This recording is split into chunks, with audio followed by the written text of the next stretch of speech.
Donc dans le cas d'un déficit en extension d'une facette articulaire au niveau lombaire, donc ça veut dire que le patient en ventral, lorsqu'il se met en position sphinx, donc mettons en position sphinx, s'il te plaît Nico.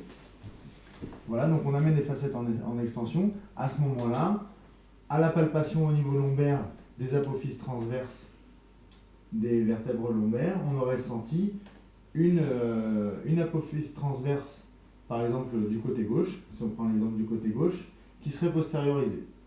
À ce moment-là, la technique qu'on va utiliser pour chercher à avoir un gain en extension de cette facette articulaire, c'est la technique du Charleston. Donc on va demander au patient de se mettre en latéral sur le côté droit, en l'occurrence si on a une limitation de la facette articulaire gauche.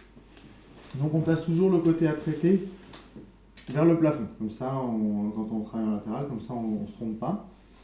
Donc ici, je veux récupérer de l'extension sur ma facette articulaire gauche au niveau lombaire. Du coup, l'objectif va être d'amener le patient, la colonne lombaire en extension, en inclinaison gauche et en rotation gauche. Et comme ça, j'amène ma facette articulaire au maximum en extension.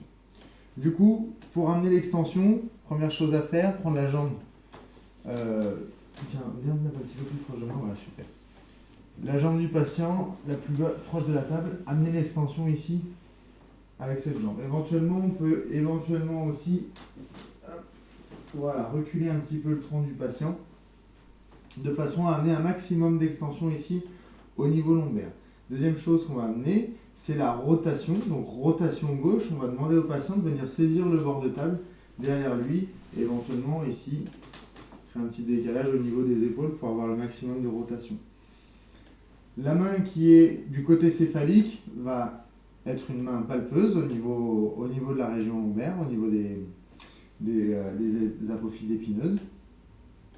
Et ici, pour amener l'inclinaison, on va mettre notre genou sur la table, le genou du patient sur notre cuisse, et de cette façon-là, avec la main caudale, on va pouvoir amener ici, en rotation de hanche, amener de l'inclinaison, donc ici de l'inclinaison gauche, au niveau lombaire. Et de cette manière-là, donc on amène extension, rotation gauche, inclinaison gauche, et donc on force la facette articulaire gauche au niveau lombaire à venir en extension. Voilà pour la technique du Charleston.